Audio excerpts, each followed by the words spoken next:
মুক্ত চিন্তার পথে ভিন্ন মননের খোঁজ, কমিউনিটি রেডিও যাদবপুর।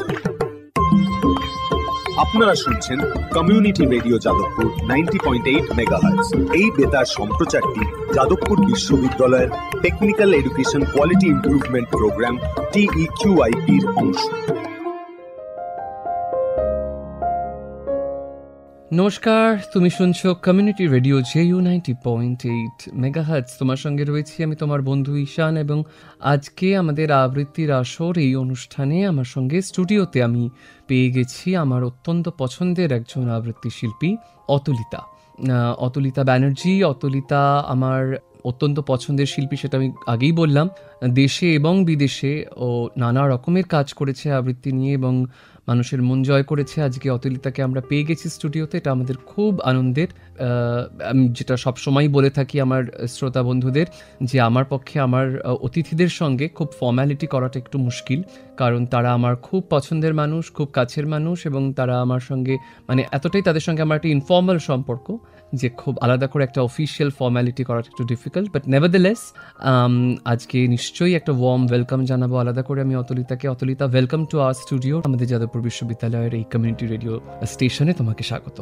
অনেক ধন্যবাদ জানাই তোমাকে ঈশানদা, আর রেডিও JU এর কর্তৃপক্ষকেও আমার তরফ থেকে অনেক ধন্যবাদ, কৃতজ্ঞতা আজকের এই অনুষ্ঠানে আমাকে আমন্ত্রণ জানানোর জন্য। Thank you so much Atulita. আমরা ডেফিনেটলি আজকে তোমাকে যখন পেয়েছি অনেক কবিতা শুনবো, কিন্তু তার আগে একটু জানতে চাইছি অতুলিতা, ইউজুয়ালি আমরা এইভাবেই আড্ডাটা শুরু করি, মানে একেবারে গোড়া থেকে শুরু করি। তোমার আবৃত্তির সঙ্গে পথ চলাটা কিভাবে শুরু হলো, সেটা যদি আমাদেরকে একটু ছোট করে বলো। আবৃত্তির সঙ্গে পথ চলার শুরু একেবারে ছোট বয়স থেকে, জানো। আমি যে স্কুলে একদম প্রথম ভর্তি হয়েছিলাম, নার্সারি আর কি, সেই স্কুলের যিনি হেডমিস্ট্রেস ছিলেন, সেই আন্টি প্রথম আমার বাবা মাকে সাজেস্ট করেন যে আমাকে আবৃত্তিতে ভর্তি করার জন্য। আচ্ছা। তখন আমি একেবারেই ছোট, 3-3.5 বছর বয়স হয়তো। তখন ভর্তি হই, নাচ বলো, আঁকা বলো ইত্যাদি সমস্ত কিছুই কোনো না কোনো সময় শেখা হয়েছে, কিন্তু আবৃত্তির সাথে পথ চলাটা খুব স্পন্টেনিয়াস ভাবে হতে থেকেছে। যত দিন গেছে এটার সাথে আরো বেশি রিলেট করতে পেরেছি, আরো ভালোবেসেছি জিনিসটাকে, যার ফলে এই জিনিসটাও কোনোদিন আমার হাত ছাড়েনি আর আমিও তার হাত ছাড়িনি। চমৎকার। আরও গল্প তো হবেই, কিন্তু তার আগে তোমার কাছ থেকে একটা কবিতা শুনবো। এবং ইউজুয়ালি আমার অনুষ্ঠানে আমি একটু পছন্দ করি রবীন্দ্রনাথ দিয়ে অনুষ্ঠান শুরু করতে। হ্যাঁ, একদমই দাদা। আর আমি রবীন্দ্রনাথ ঠাকুর ছাড়া তো আমাদের ঠিক চলে না। তারই একটা খুব প্রিয় কবিতা, যেটা ধরো আমাদের জীবনে তো অনেক ধরনের ওঠাপড়া ইত্যাদি থাকেই, নিশ্চয়ই সেই মুহূর্তগুলোতে আমার ক্ষতে মলম লাগানোর কাজ করে যে কবিতাটা, সেই কবিতাটা দিয়েই আমি আজকে শুরু করতে চাইছি। খনিকা কাব্যগ্রন্থের কবিতা বোঝাপড়া। নিশ্চয়। মনেরে আজ কহ যে, ভালো মন্দ যাহাই আসুক, সত্যিরে লও সহজে। কেউ বা তোমায় ভালোবাসে, কেউ বা বাসতে পারে না যে, কেউ বিকিয়ে আছে, কেউ বা শিকি পয়সা ধারে না যে। কতকটা যে স্বভাব তাদের, কতকটা বা তোমারও ভাই, কতকটা এ ভবের গতিক, সবার তরে নহে সবাই। তোমায় কতক ফাঁকি দেবে, তুমিও কতক দেবে ফাঁকি। তোমার ভোগে কতক পড়বে, পরের ভোগে থাকবে বাকি। মানধাতারি আমল থেকে চলে আসছে এমনি রকম। তোমারই কি এমন ভাগ্য, বাঁচিয়ে যাবে সকল জখম?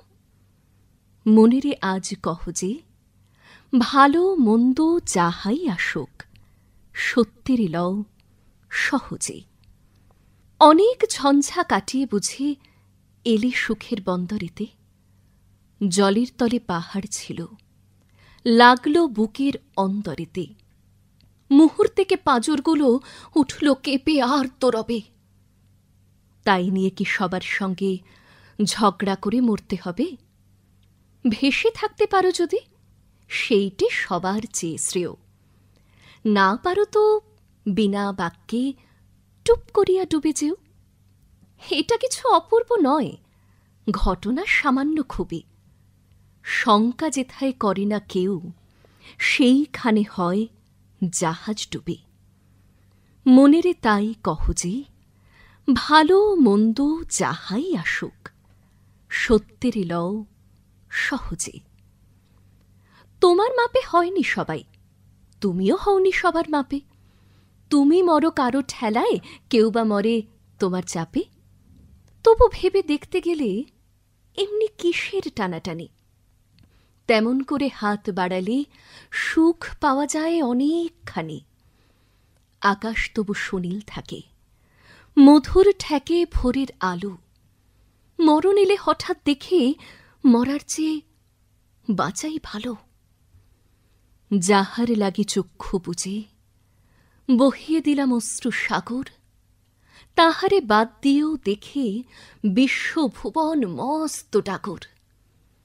মনেরে তাই কহ যে, ভালো মন্দ যাহাই আসুক, সত্যের লও সহজে। নিজের ছায়া মস্ত করে অস্তা চলে বসে বসে, আধার করে তোলো যদি জীবনখানা নিজের দোষে। বিধির সঙ্গে বিবাদ করে নিজের পায়েই কুড়ুল মারো। দোহাই তবে এই কার্যটা যত শীঘ্র পারো সারো। খুব খানিকটে কেঁদে কেটে অশ্রু ঢেলে খড়া খড়া, মনের সঙ্গে একরকমে করে নে ভাই বোঝাপড়া। তাহার পরে আধার ঘরে প্রদীপখানি জ্বালিয়ে তোলো। ভুলে যা ভাই কাহার সঙ্গে কতটুকুন তফাত হল। মনেরে তাই কহ যে, ভালো মন্দ যাহাই আসুক, সত্যের লও সহজে। মনেরে আজ কহ যে, ভালো মন্দ যাহাই আসুক, সত্যের লও সহজে। চমৎকার। জানো অতুলিতা, আমার মনে হয় এটা আমি বোধহয় রানীচন্দের কোনো একটি লেখাতে পড়েছিলাম। একেবারে রবীন্দ্রনাথ তার জীবনের একেবারে শেষের দিকে। এটা নয় গুরুদেব নয় আলাপচারী রবীন্দ্রনাথ, আমি সবসময় গুলিয়ে যাই কোন বইটাতে পড়েছিলাম, বোধহয় গুরুদেবে পড়েছিলাম। গুরুদেবে ওনার স্মৃতিচারণটা যেখানে স্মৃতিচারণটা, তো সেখানে রবীন্দ্রনাথ বিপদে মোরে রক্ষা করো এই গানটি বোধহয় শুনতে চেয়েছেন বা গাইছেন নিজে, তারপরে শুনতে চেয়েছেন রানীচন্দের কাছে। তো খানিকটা যাবার পর কথাটা ভুলে গেছেন। তারপরে অনিল চন্দ্রকে ডাকা হলো, তিনিও সবটা মনে করতে পারলেন না। তারপরে ফাইনালি ডেফিনেটলি একটা বই টই নামিয়ে পুরোটা পড়া হলো। তখন রবীন্দ্রনাথ বিপদে মোরে রক্ষা করো এই গানটির পরিপ্রেক্ষিতে একটি কথা বলেছিলেন রানীচন্দ্রকে। যে কথাটি বলেছিলেন আমার মনে হয় তুমি যে কবিতাটা বললে সেই কবিতাটার ক্ষেত্রেও ইকুয়ালি প্রযোজ্য সেই কথাটি। তিনি বলেছিলেন যে এই কবিতাগুলি মুখস্থ করে রাখি, সেই কবিতাগুলি মন্ত্রের মতো। একদম তাই। তোমার এই যে কবিতাটা তুমি পড়লে, মানে এটা তো প্রায় একটা কাউন্সেলিং এর মতো কবিতা, কাউন্সেলিং এর মতো, তাই না? অদ্ভুত ভাবে। আর এক একটা লাইন, মানে আমরা যে জিনিসটাকে ক্যাচ লাইন বলি ধরো, ঠিক এরকম একাধিক পংক্তি আমরা এখানে পাবো, যেখানে শঙ্কা যেথায় করে না কেউ সেইখানে হয় জাহাজ ডুবি। এই ধরনের কথাগুলো যেগুলো আমরা কোট করতে পারি, রিলেট করতে পারি। অ্যাবসলিউটলি। এবং আমার যেটা মানে এই কবিতাটা সবসময় শুনলেই আমার যে জায়গাটা বেশি মনে ধাক্কা দেয় সেটা হচ্ছে ওই যদি খুব দুঃখ হয়, খুব কষ্ট হয়, তাহলে ওই একরকম করে কান্নাকাটি করে ওটা সেরে নাও, তারপরে তোমার আধার ঘরে তুমি প্রদীপটা জ্বালাও। এইটা আমার খুব পছন্দের একটি কবিতা দিয়ে তুমি শুরু করলে। আচ্ছা, এরপরে তোমার কাছে একটু জানতে চাই অতুলিতা, যে ফর্মালি আবৃত্তি শেখা শুরু তোমার কিভাবে? ফর্মালি আবৃত্তি শেখা শুরু ওই যে আন্টির কথা বললাম তার হাত ধরেই। শ্রীমতী শুক্লা পাল তার নাম। তো আন্টির কাছে একেবারেই নিতান্ত ছোট বয়সে গিয়ে পড়া, সেখান থেকেই শুরু আমার প্রথম স্টেজ পারফরমেন্স বলো সবকিছুই আন্টির জন্য, আন্টির হাত ধরে। তারপরে আমি শ্রী প্রদীপার্ঘ দাস সেই স্যারের কাছে আমি ভর্তি হই। তিনি আমার যতটুকু বেস তৈরি হয়েছে না, আমার মনে হয় আবৃত্তির ক্ষেত্রে একটা মানে অদ্ভুত একটা বোধ দরকার হয়, জানো তো। এবং তোমার যে কোনো এক্সপ্রেশনের ক্ষেত্রে কোথায় তুমি কি এক্সপ্রেশন দিচ্ছ সেখানে নিজের একটা জাস্টিফিকেশন দরকার, যে আমি এই জায়গাটা এইভাবে বলবো, তার কারণটা এই। ঠিক, হ্যাঁ। তো সেই জিনিসটা স্যার অসম্ভব ভালোভাবে বোঝাতেন আমাকে। এবং যখন তিনি সেটা বুঝিয়েছেন, মানে এমনভাবেই বুঝিয়েছেন যে আমার আজ পর্যন্ত একদম সেইভাবে মাথায় থেকে গেছে জিনিসটা। আর তারপরে ফাইনালি যখন মাস্টার ডিগ্রিতে পড়ি সেই সময় শ্রীমতী ব্রততী বন্দ্যোপাধ্যায়ের কাছে আসা। তার একলব্য শিষ্য আমি বহুদিন ধরে ছিলাম। একেবারে যখন ছোট ছিলাম ক্যাসেট শুনে শুনে তার কবিতাগুলোকে তখন তো আসলে অনুকরণ করা, তোলার চেষ্টা করা, এগুলো করতাম। ফাইনালি তার কাছে ভর্তি হওয়ার সুযোগ হলো আমি যখন মাস্টার ডিগ্রিতে ভর্তি হয়ে গেছি। আচ্ছা, তুমি কি নিয়ে পড়াশোনা করেছো? আমি পড়াশোনা করেছি সোশিওলজি নিয়ে। বাহ। অতুলিতা, আমরা একটা বিরতিতে যাব, আমাদের সময় হয়ে আসছে, কিন্তু তার আগে আরেকটা কবিতা তোমার কাছে শুনতে চাইবো। মানে রবীন্দ্রনাথ শুনলাম, তোমার কাছে নিশ্চয়ই নজরুলও শুনবো, কিন্তু নজরুলে যাবার আগে যদি তুমি আমাদেরকে একটু কন্টেম্পোরারি কোনো একজন কবির লেখা শোনাও। আমাদের তো 2024, আমরা তো 100 বছর, অ্যাবসলিউটলি, তার জন্মের 100 বছর। ঠিক, তুমি আমাকে নীরেন্দ্রনাথ চক্রবর্তীর কোনো কবিতা শোনাবে? অমলকান্তি। অমলকান্তি, আচ্ছা বেশ, শোনাও। আমার খুব পছন্দের কবিতা অমলকান্তি। হ্যাঁ, আমারও খুব ভালো লাগে। শুরু করছি তাহলে। ঠিক।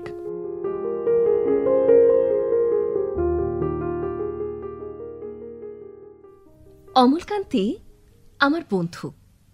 স্কুলে আমরা একসঙ্গে পড়তাম। রোজ দেরি করে ক্লাসে আসতো, পড়া পারত না। শব্দরূপ জিজ্ঞেস করলে এমন অবাক হয়ে জানলার দিকে তাকিয়ে থাকতো যে দেখে ভারী কষ্ট হতো আমাদের। আমরা কেউ মাস্টার হতে চেয়েছিলাম, কেউ ডাক্তার, কেউ উকিল। অমলকান্তি সেসব কিছু হতে চায়নি। সে রোদ্দুর হতে চেয়েছিল। ক্ষান্ত বর্ষণ কাক ডাকা বিকেলের সেই লাজুক রোদ্দুর, জাম আর জামরুলের পাতায় যা নাকি অল্প একটু হাস্যের মতন লেগে থাকে। আমরা কেউ মাস্টার হয়েছি, কেউ ডাক্তার, কেউ উকিল। অমলকান্তি রোদ্দুর হতে পারেনি। সে এখন অন্ধকার একটা ছাপাখানায় কাজ করে। মাঝে মাঝে আমার সঙ্গে দেখা করতে আসে, চা খায়, এটা ওটা গল্প করে, তারপর বলে, উঠি তাহলে। আমি ওকে দরজা পর্যন্ত এগিয়ে দিয়ে আসি। আমাদের মধ্যে যে এখন মাস্টারি করে, অনায়াসে সে ডাক্তার হতে পারত। যে ডাক্তার হতে চেয়েছিল, উকিল হলে তার এমন কিছু ক্ষতি হতো না। অথচ সকলেরই ইচ্ছে পূরণ হল, এক অমলকান্তি ছাড়া। অমলকান্তি রোদ্দুর হতে পারেনি।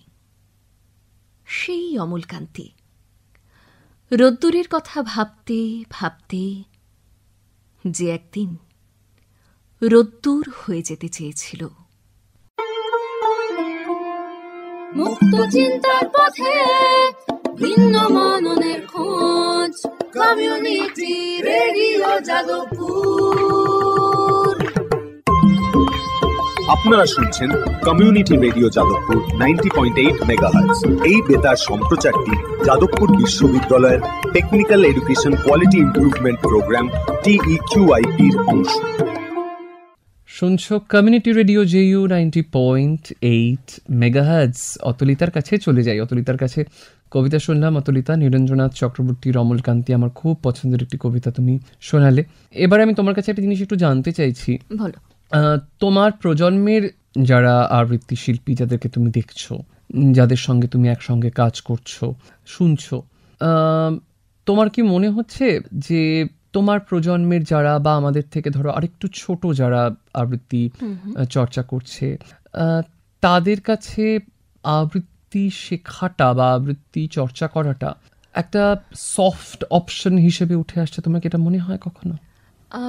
কোনো কোনো ক্ষেত্রে তো অবশ্যই। এবং দেখো, এটা মানে শুধু আমাদের জেনারেশন বা মানে আমাদের পরবর্তী জেনারেশন সেটার কথাই বলবো না। আমি বরঞ্চ আমার জেনারেশনের আগেও জিনিসটা দেখেছি। ওকে, আবৃত্তি যেন সবাই পারে। আবৃত্তি ভীষণ সোজা জিনিস, এটা যে কেউ করতে, মানে ওই একটা কবিতা হাতে নিয়ে দেখে দেখে পড়ে দিলাম, সেটাই আবৃত্তি হয়ে গেল। কিন্তু আমার ব্যক্তিগত মত, এবং এটা আরো বেশি ফিল করেছি যখন আমি নিজে শেখানো শুরু করেছি, সেটা হলো আবৃত্তির ক্ষেত্রে না ভীষণভাবে, একটু আগেও বোধহয় বলছিলাম, একটা নিজস্ব বোধ প্রয়োজন হয়। কারেক্ট। যেটা একটু আগেই বলছিলাম যে বোধের বিষয়টা, মানে আমি একটা কবিতা পড়ে কি বুঝলাম এবং সেটা কিভাবে উপস্থাপন করলাম, এই দুটোর উপর কিন্তু ডিপেন্ড করে যে আমি কবিতাটা ঠিকমতো কনভে করতে পারলাম কিনা। রাইট। এবার যেরকম আমি উদাহরণ দিই তোমাকে, একজনকে আমি উদাসীন কবিতাটা তোলাবো আর কি, রবীন্দ্রনাথ ঠাকুরের উদাসীন। তো তিনি আমাকে প্রথম দিন বলেছিলেন যে কবিতাটা না ভীষণ ডিপ্রেসিং। আমি শুনেছিলাম কবিতাটা, আমার ভালো লাগেনি মোটেও। তো আমার কাছে উদাসীন কবিতাটা কিন্তু ভীষণ ইন্সপায়ারিং একটা কবিতা বলতে পারো, যে আমার ভেতরে যে অতিরিক্ত বোঝা আছে, আমি যেগুলোকে নিয়ে ঘুরছি সেগুলোকে ফেলে দিয়ে নিজের মতো এগিয়ে যাওয়া, তাতে যে জীবনে থাকে থাকুক, যে না থাকে সেটা তার ইচ্ছা। রাইট। তো আমি তার এই ধরনের কথার বা এই ধরনের প্রতিক্রিয়ার কোনো মানে বুঝিনি, আমি তাকে তুলতে বলি, ইনসিস্ট করি। তো যখন তিনি আমার কাছে আবৃত্তিটি তোলেন তখন তার হঠাৎ ভীষণ ভালো লেগে যায় এবং তিনি তারপর আমাকে বলেন যে আমি কবিতাটা শুনেছিলাম একজনকে আবৃত্তি করতে, তিনি এতটাই দুঃখ নিয়ে কবিতাটা বলছিলেন যে আমার মনে হচ্ছিল যে কবিতাটা যেন আমাকে মানে ভীষণ ডিপ্রেসড করে তুলছে, যেন খুব ফ্রাস্ট্রেটিং একটা মেসেজ যাচ্ছে। কিন্তু ব্যাপারটা কিন্তু একেবারে উল্টো। কারেক্ট। হ্যাঁ, তো কাজেই আবৃত্তির ক্ষেত্রে এই বোধটা তোমার ভীষণ প্রয়োজন। নিশ্চয়ই। আর আবৃত্তির কোনো নির্দিষ্ট ছক নেই, না কোনো তাল, না কোনো নির্দিষ্ট ছন্দ, কিছু কবিতা বাদ দিয়ে তোমাকে সেটা নিজের মতো করে তৈরি করে নিতে হবে।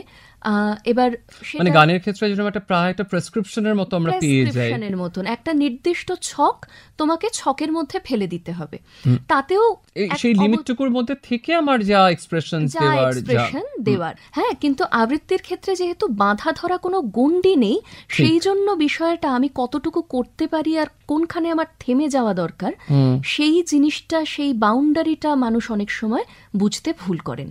কাজেই আবৃত্তি করা কিন্তু মোটেও সফট অপশন নয়, লোকে ভাবেন ঠিকই, কিন্তু আদেও এটা সফট অপশন নয়। গল্প করব আবার তোমার সঙ্গে, কিন্তু তার আগে আবার একটা কবিতা শুনতে চাইছি।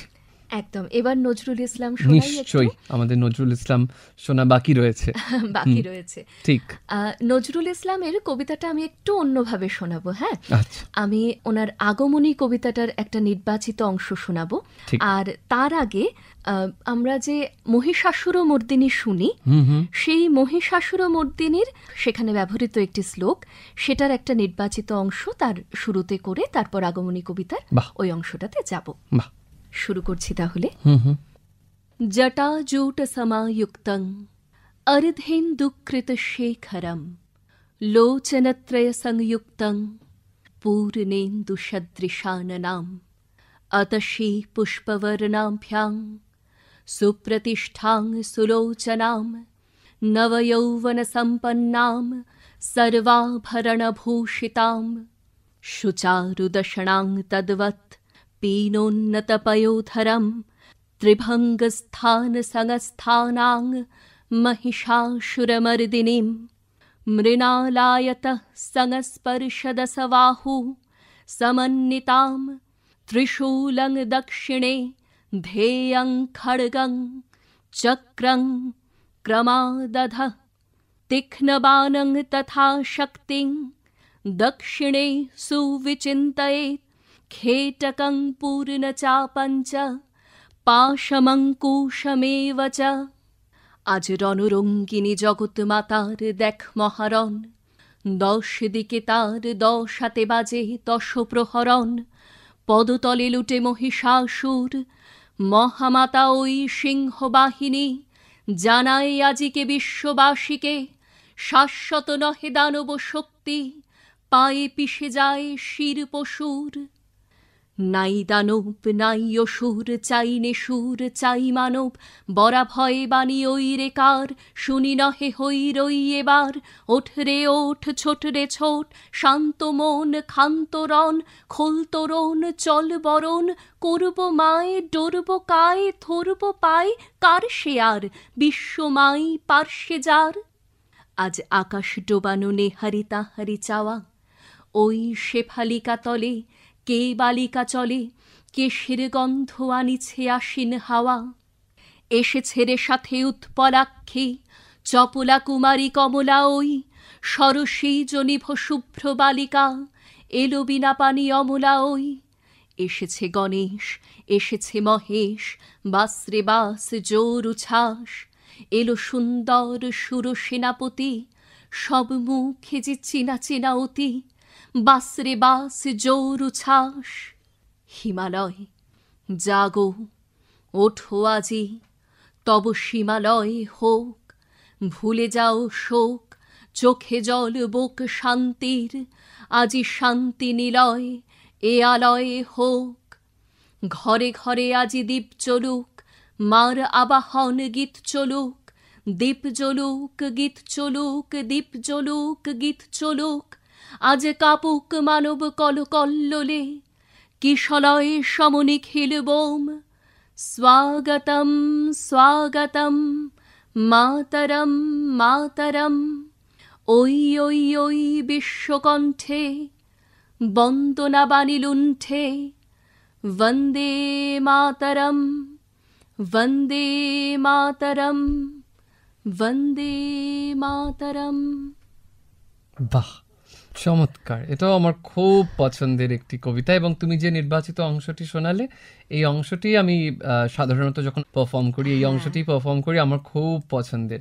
ভালো লাগে সত্যি। এবং তুমি একটা অন্যরকম ভাবে শোনালে, শুরুটা একটা অন্যরকম ভাবে করলে, সেটা আমার ভীষণ ভালো লেগেছে। আই এম শিওর আমার শ্রোতা বন্ধুরা যারা শুনছে অনুষ্ঠান, তাদেরও খুব ভালো লেগেছে। অতুলিতা, কথা তো হবেই, গল্পও হবে তোমার সঙ্গে, কিন্তু তার আগে আরও একটি কবিতা তোমার কাছে একটু শুনতে চাইছি। তোমাকে যেহেতু পাওয়া গেছে, যে কটা কবিতা তোমার কাছে শুনে নেওয়া যায়, কারণ তোমার কবিতা শুনতে আমার সবসময় খুব ভালো লাগে। অনেক ধন্যবাদ ঈশানদা। আমি এরপরে যে আবৃত্তিটা শোনাবো, সেটা অচিন্ত কুমার সেনগুপ্তের লেখা একটি কবিতা। আগের দিন যখন কবিতা এখানে কি কি করবো, শোনাবো ইত্যাদি নির্বাচন করতে বসেছিলাম, এই কবিতাটা পড়ার সময় কোথাও গিয়ে আমার মনে হচ্ছিল যে কবিতাটা কি প্রাসঙ্গিকতা হারিয়ে ফেলছে। আচ্ছা, বর্তমানে আমরা আশপাশে তাকালে যে রিয়ালিটিটা দেখতে পাচ্ছি, সেখান থেকে কি মানে এই কবিতার থেকে সেই রিয়ালিটিটা অনেকটা বিচ্যুত হয়ে গেছে। ওকে, তো সেই কারণেই এই কবিতাটা সিলেক্ট করা। নিশ্চয়। কবি অচিন্ত কুমার সেনগুপ্তের লেখা কবিতা পূব পশ্চিম।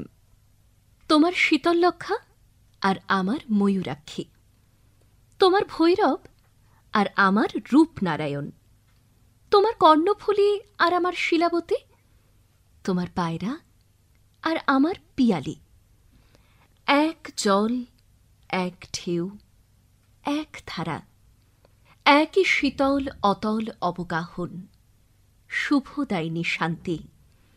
তোমার চোখের আকাশের রোদ আমার চোখের উঠোনে এসে পড়ে, আমার ভাবনার বাতাস তোমার ভাবনার বাগানে ফুল ফোটায়, তোমার নারকেল সুপারি অশোক শিমুল আমার তাল খেজুর শালমহুয়া, এক ছায়া এক মায়া একই মুকুল মঞ্জরি। তোমার ভাটিয়াল আমার গম্ভীরা, তোমার সারি জারি আমার বাউল, এক সুর এক টান একই অকুলের আকুতি। তোমার টাঙ্গাইল আমার ধনেখালি, তোমার জামদানি আমার বালুচর, এক সুতো এক ছন্দ একই লাবণ্যের টানাপোড়েন চলেছে একই রূপনগরের হাতছানিতে। আমরা এক বৃন্তে দুই ফুল, এক মাঠে দুই ফসল, আমাদের খাঁচার ভিতরে একই অচিন পাখির আনাগোনা। আমাদের দেবতার থানে তুমি বটের ঝুড়িতে সুতো বাঁধো, আমি তোমার পীরের দরগায় চিরাগ জ্বালি। আমার স্তোত্রপাঠ তোমাকে ডাকে, তোমার আজান আমাকে খুঁজে বেড়ায়। আমাদের এক সুখ এক কান্না এক পিপাসা, ভূগোলে ইতিহাসে আমরা এক, এক মন এক মানুষ এক মাটি এক মমতা। পরস্পর আমরা পর নই, আমরা পড়শি, আর পড়শি তো আরশির মুখ। তুমি সুলতানা, আমি অপূর্ব, আমি মেহবুব, তুমি শ্যামলী। আমাদের শত্রু সেই এক, যারা আমাদের আস্ত মস্ত সোনার দেশকে খণ্ড খণ্ড করেছে, যারা আমাদের রাখতে চায় বিচ্ছিন্ন করে বিরূপ করে বিমুখ করে। কিন্তু নদীর দুর্বার জলকে কে বাঁধবে? কে রুখবে বাতাসের অবাধ স্রোত? কে মুছে দেবে আমাদের মুখের ভাষা, আমাদের রক্তের কবিতা, আমাদের হৃদয়ের গভীর গুঞ্জন? তুমি আমার ভাষা বলো, আমি আনন্দকে দেখি। আমি তোমার ভাষা বলি, তুমি আশ্চর্যকে দেখো। এই ভাষায় আমাদের আনন্দে আশ্চর্যে সাক্ষাৎকার। কার সাধ্য অমৃত দীপিত সূর্যচন্দ্রকে কেড়ে নেবে আকাশ থেকে? আমাদের এক রবীন্দ্রনাথ, এক নজরুল। আমরা ভাষায় এক, ভালোবাসায় এক, মানবতায় এক। বিনা সুতোয় রাখি বন্ধনের কারিগর। আমরাই একে অন্যের হৃদয়ের অনুবাদ, মর্মের মধুকর, মঙ্গলের দূত। আমরাই চিরন্তন কুশল সাধক। অত্যন্ত একটা রেলিভেন্ট এবং প্রাসঙ্গিক কবিতা শোনালে তুমি অতলিতা, এবং এই কবিতাটা তুমি শোনাচ্ছিলে, প্রতিটি লাইন যখন আবার করে ফিরে ফিরে শুনছিলাম, ঠিক তখন আমার মনে হচ্ছিল যে সত্যি কবিতাটা কি আমরা ভুলে গেছি? কারণ কি এই কবিতাটাও তো আমাদের মন্ত্রের মতো। এটাও তো মন্ত্রের মতো, কিন্তু আমরা কি সরে যাচ্ছি, দূরে সরে যাচ্ছি এই ধরনের যে ভ্যালিউজ? দূরে সরে যাচ্ছি, বা হয়তো পৌঁছতে দেওয়া হচ্ছে না, জানো হতে তো। পারে। এই মেসেজগুলোর ওপরে না আসলে আমরা অনেক জায়গাতেই তো শুনি ঘৃণা খুব সহজে ছড়ানো যায়, নিশ্চয়ই। ভালোবাসাটা ছড়ানো ডিফিকাল্ট। আসলে ওই নীরেন্দ্রনাথ চক্রবর্তীর ওই আরেকটি কবিতার কথা আমার সে মানে মনে পড়ে যায়, যে ওই আমাদেরকে তো কতকগুলো মানচিত্র, কতকগুলো দেশ আমাদেরকে তো অন্ধকারে দেখানো হয়, ঠিক আমাদেরকে ভুলিয়ে রাখা হয়। আমাদের ইতিহাস, আমাদের ভূগোল, আমাদের সংস্কৃতি, এগুলো একরকম করে ভুলিয়ে রাখার একটা চেষ্টা চলে। ঠিকই বলেছো। থ্যাংক ইউ সো মাচ অতুলিতা এই কবিতাটি আমাদেরকে শোনাবার জন্য। আজকের অনুষ্ঠানের সময় প্রায় শেষ, কিন্তু অতলিতাকে তো আমরা ছেড়ে দেব না। আমরা ওর কাছ থেকে কথা আদায় করে নেব যে আরও একটি এপিসোডে আমরা ওকে পাবো, এবং সেখানে আরও অনুষ্ঠান, আরও কবিতা ওর কাছ থেকে আমরা শুনবো, এবং আমাদের এই আড্ডাও চলবে। আমাদের আড্ডাও মাঝপথে আজকে থামিয়ে দিতে হচ্ছে।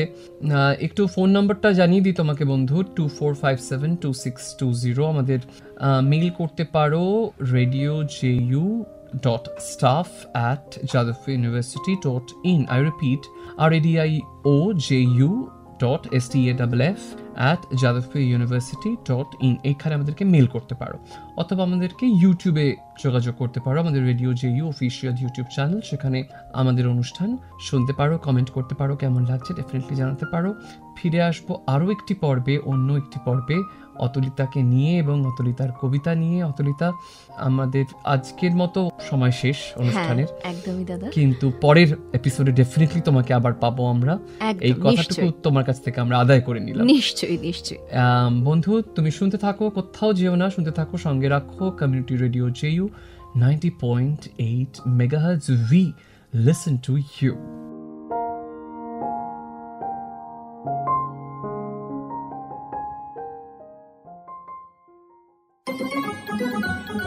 দূরে সে পাশে বসে, পায়ে পায়ে কখনো চলে যায় এ জীবন উদযাপনের সুর। রেডিও রেডিও যাদবপুর, এগিয়ে চলার সুর। Radio radio Jadavpur 90.8 megahertz, Community Radio, Jadavpur University.